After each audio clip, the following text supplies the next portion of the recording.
Hello students, Standard 4th Subject English Lesson number 35 The King of the Golden River Part 2. Today we are continuing this story in this Part 3 video. I taught you half of the story in the Part 1 and Part 2 video. There we understood one secret Darf told to Gluck. Then later these wicked brothers Hans and Schwartz followed that secret. Then what happened, children? Both of them turned as a black stone. So here we are continuing the story. We'll continue the paragraph. Gluck waited and waited for his brothers, but they did not return. At last, he decided to visit the Golden River himself. He went to a good priest who willingly gave him some holy water. Gluck was young and small, and he too found the climb very difficult. Here the meaning, Gluck waited for his two brothers, but both of them not returned. So at last what he decided? He also decided to go and visit the Golden River. So what he needed? Yes, he needed that holy water. So that one good priest, he went to whom? A good priest. Then who willingly gave him some holy water. Yes, then what he did? He also started climbing that mountain, but it was also very difficult for him.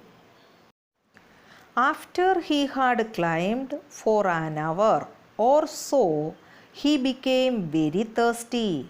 He was about to drink some water when, like his brothers, he saw an old man.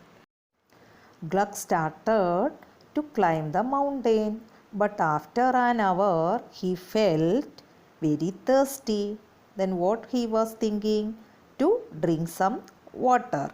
But in video part 2 I taught you the Hans and Schwartz also, while climbing the mountain, they were met one old man. He was also thirsty, but that two wicked brothers are not given him the water. So here also the same way our Gluck also met this old man.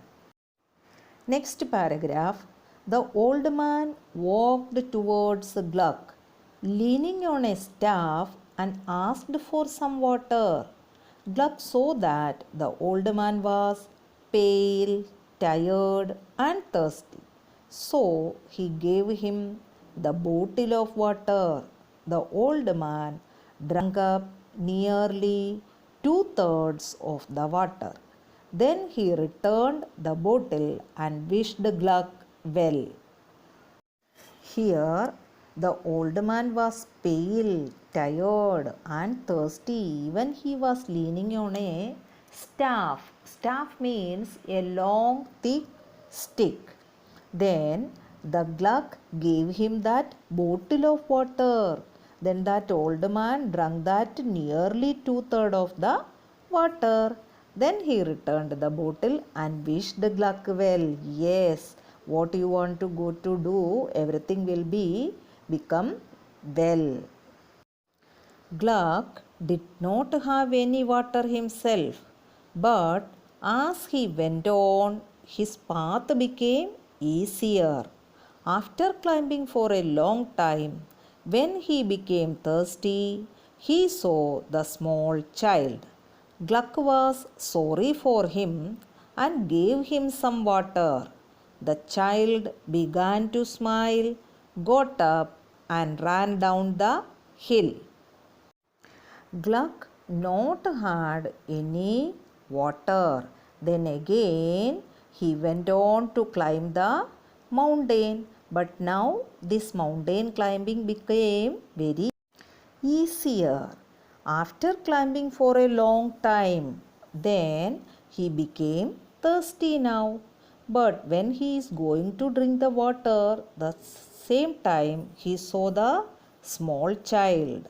Then what he did? Yes, he gave him some water. So the child started to smile and got up and ran down the hill. Next paragraph. Now only a few drops of water were left in the bottle.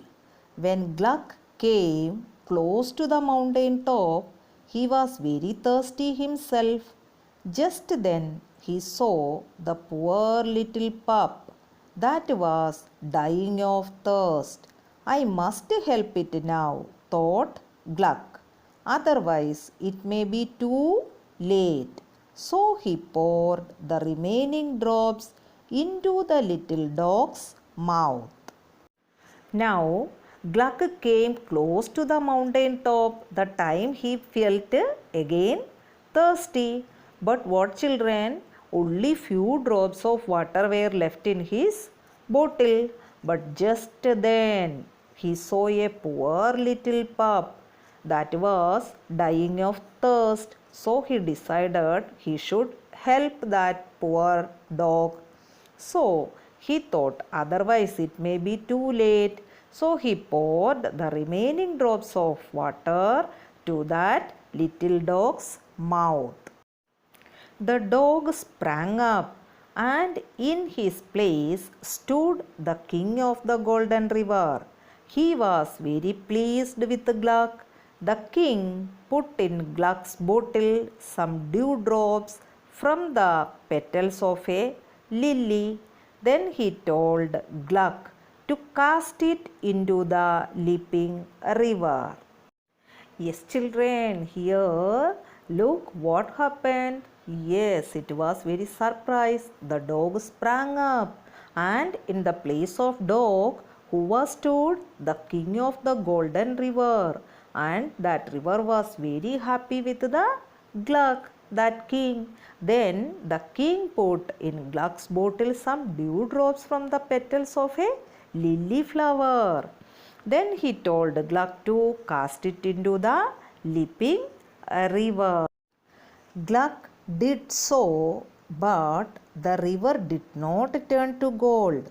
However, it changed its course and began to flow through the treasure valley, making it rich and fertile once again. Gluck lived in the valley, helping the poor and the needy. His barns were always full of corn, and he never lacked for money. Here, the king of Golden River told to Gluck to pour that water into the river. So Gluck did the same. But what, children? The river is turned to gold? No, not turned, but its meaning is that it changed its course and began to flow through the treasure valley. Yes, in part 1 we learned that treasure valley is ruined because of that two wicked brothers. Here, now that treasure valley is become rich, fertile once again.